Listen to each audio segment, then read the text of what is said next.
What's up, guys? Welcome to another day. My buddy Ryan gave me a call and said, hey man, you want to come out and take a look at this 1972 C10 that I got? I need some help with a couple of things. And I said sure. So let's run over to his house, take a look at this truck, and see if we can help him figure some stuff out. Oh.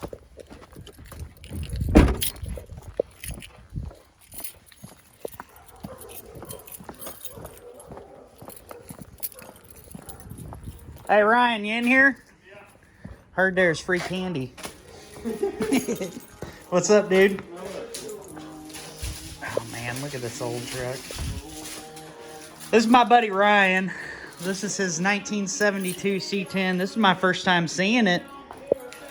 All right, let's do a little walk around on this beast before we get going wrenching on stuff, because I have not seen it yet. I love the color, man. I'll pop this hood up. Oh yeah. Very solid old truck. It's a 350, right? 383. Mm-hmm. She had a little work done. A little bit. Got some headers. Yeah, buddy. Damn clean old truck, man.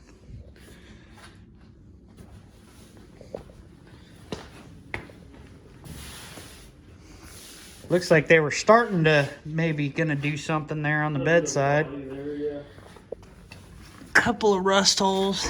Inner fender looks good. Frame looks really good, actually. A little bit of rust jacking on the spring perch, but nothing crazy. Yeah. But I mean, hell, it ain't bad, man. Do you have the trim for the other side, or is it just gone? That kind of sucks, but yeah. All your lenses are intact. I got new ones, or newer ones. Nice. How's the latch work? Ooh, nice. That's a little bad. That's not too bad. I mean, the truck's what, 50 years old? B&M shifter. Yeah. Got some gauges. That thing's freaking sweet, that shifter. I love it. The dash is in excellent shape. Holy cow. Yeah. Cab is in really good shape too. How's your seat look? Oh, dude. That's got some bears in it. That ain't nothing to cry about. No, that seam just came late. Rockers are really nice. A couple of little pinholes, but I mean, hell, dude. For a Midwest truck. Yeah. Wow. Yeah. I see why you're just like, I'm buying it. You can come see it. Heck yeah, man.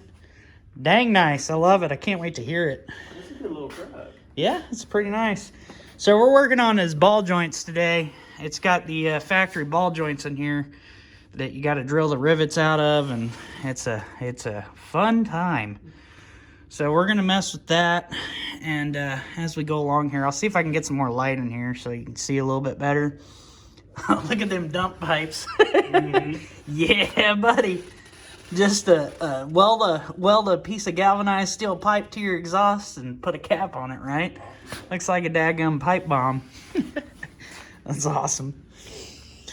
All right, well, we're gonna get set up here and start working, and we'll bring you in once we actually do something here. I wanted to get a quick shot of this before we moved on. There's the build.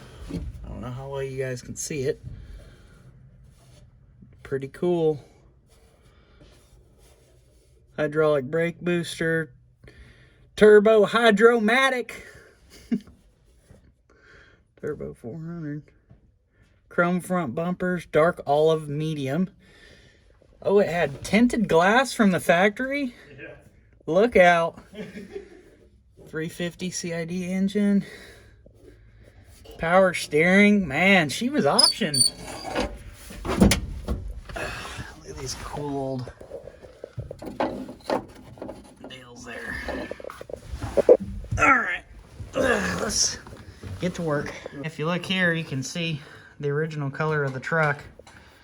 So it was painted, obviously, but kind of like this two-tone. Almost looks like it was done with, you know, tractor paint, but hey, you know what? It'll last forever, right? All right, so number one, let's try to get us some kind of spot to go to there.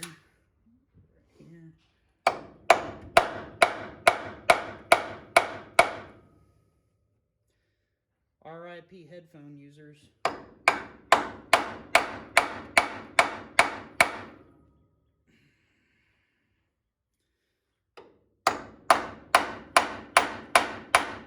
Now, when you're doing this, you want to make sure that you're completely off center. That way the drill bit goes in the wrong place. All right, let's start with... A friend of mine, Justin, said that those are original. Oh, yeah. So 51 years ago. The ball joints? Mm-hmm. Yeah, because, I mean, you wouldn't rivet them back in. All right, we're going to start out with a little guy and get us a hole going. Get a little bit of juice up in here so we don't thrash these drill bits.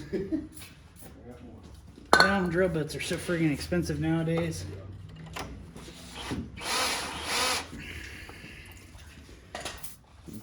Keep them nice and cool. Keep some lube in there.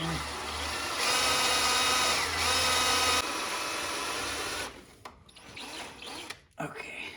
I think we got a good pilot hole started on that one.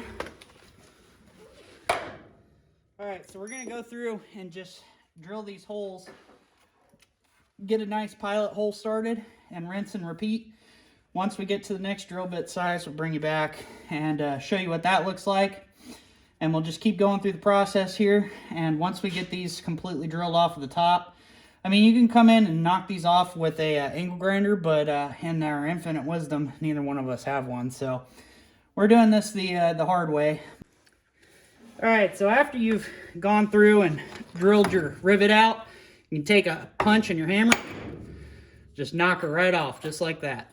So we got 2 more to do over here, and then we'll be able to actually just pop this whole assembly straight up, knock the rivets out, and the new ball joint should come with bolts. So then you'll have this bolted together instead of riveted. So let's get the rest of these done. We'll pop this ball joint off. We'll show you how to do that here in just a second. All right, we got the rest of those off. Let's separate this ball joint. Hopefully without chewing up. There we go. All right, we need to put a jack underneath here.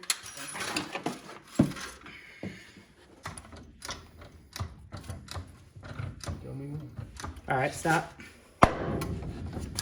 Okay.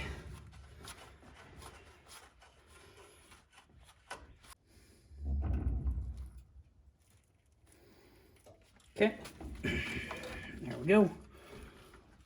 I'm a little tired. Yeah, they're a little sleepy. All right, now we should just be able to. Ow.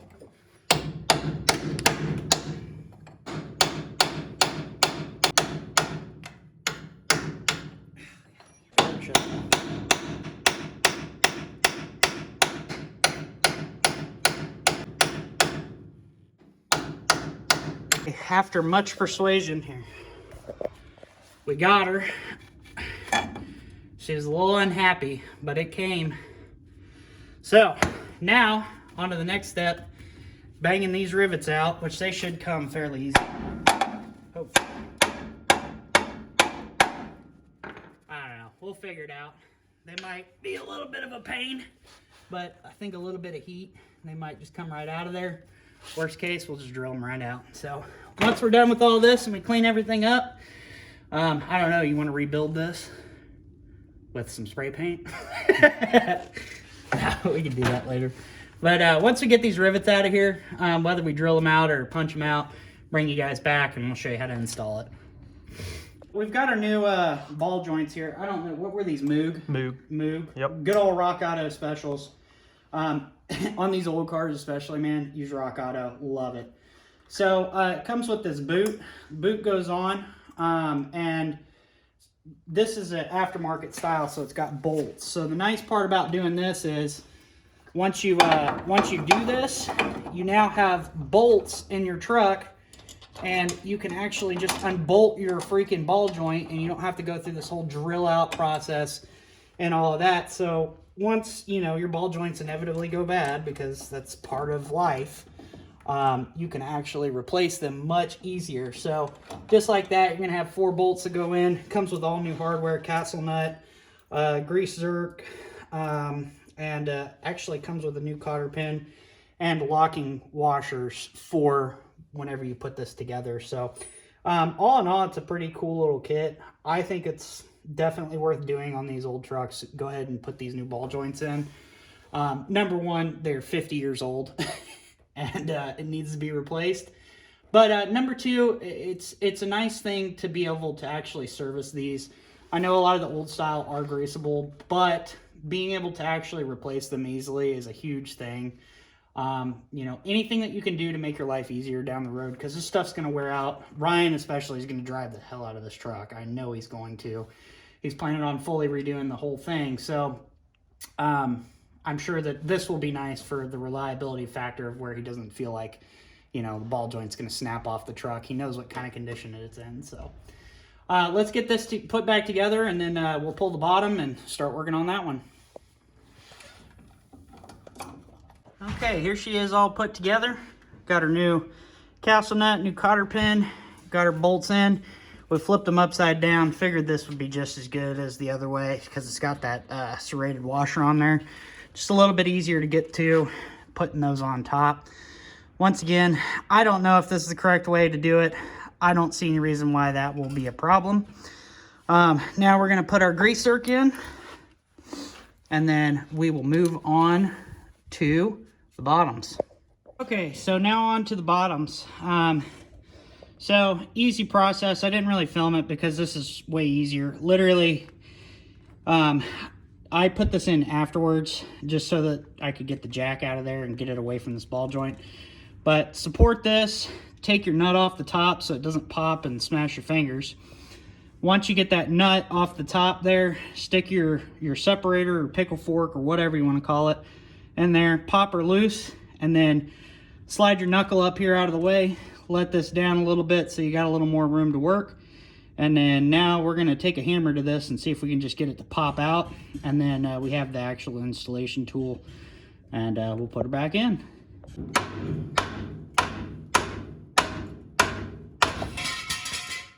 Yowza!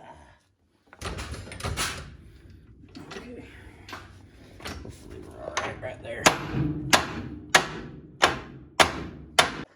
Okay, bottom ball joint uninstalled after a fight. Had to bust out the ball joint press. The old hammer didn't work. We shot a jack stand across the shop, but you know, hey, what is it? What is safety? We don't need safety. We don't have OSHA here. Yeah, OSHA. We don't have a sign on the front of the shop, so you know, right. We're OSHA exempt. All right. After struggling with this tool for a little bit, trying to get the truck up high enough, I got that ball joint pressed in, so that's good to go. She's nice and flush, seated all the way. So we're gonna go ahead and pop this all back together, get the castle nut on there, get the grease zerk in the bottom, wrap this side up. So unless you guys want to see me repeat that, we'll go ahead and do the other side, and we'll come back whenever we're done. All right, so this side went a little faster. We got the top one done, got the bottom one done. I don't know if you can even see down in there, but you can see my new cotter pin, new bolt. Now, I was thinking about it. I think these boots actually insert from the top, but, you know, I'll be honest with you. It's just a dust boot, and I don't see why it wouldn't work fine underneath. You guys let me know if I'm wrong, but it's not pinched or anything, and I can't figure out a reason why I would need to press it in from the top like they did from the factory. So, we stuck it on the bottom. I guess if it, you know, has an issue, ball joints are cheap enough, but I mean, all it's got to do is keep some grease around that joint, so I don't see why it wouldn't work perfectly. So now we're going to move on over here to this other side. We're going to put the steering box back in there, right there. He's got a brand new one. Like I said, he's going to eventually redo this whole truck and try to restore her to somewhat of her former glory. I don't know. What do you think? You may leave some patina? Oh, yeah. Yeah. You got it. I love the patina, man. Yeah. I really do. Like I said, I mean, you can make an old truck with patina look damn near brand new underneath, but I just have a special place in my heart for these old trucks that, you know, 50 years down the road, still rolling down the road. They got a history. They got their they worked for that character, you know. So, all right, well, let's get to work on the steering box, get this thing back in. I got about 30 minutes left, and then I gotta get on out of here. All right. There we go. I think we got to set down on the, Just a little. bottom. Is that ridge in there? It's not set on the bottom spline yet. Is it? Should just go to that. You got a bottom spline in there that Right. needs to sit into too, doesn't it? Mm-mm. It's this one isn't set into the bottom. Yeah, it is. Yeah, I gotta go a little more. All right. Get her in.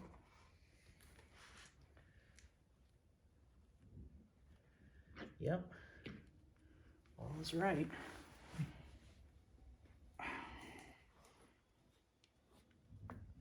Okay, that's all the way to the right. Okay. All right, now we need to count the turns. 1, 2, 3 and a quarter. So we need to go back. What, 1.5? A little over one. A little over 1.5. There's our half. 1.5. We got the half. Okay, so that's centered on there. Was the steering wheel centered whenever you took it off?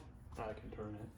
That's not hooked up to anything else. Well, I know, but where was it whenever you took it off? Because you don't want to tear up. Should have been straight.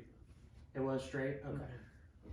Now, when you're doing this, you want to make sure you use the right tool, which... Pair channel locks is apparently the right tool, right? Apparently. Yeah.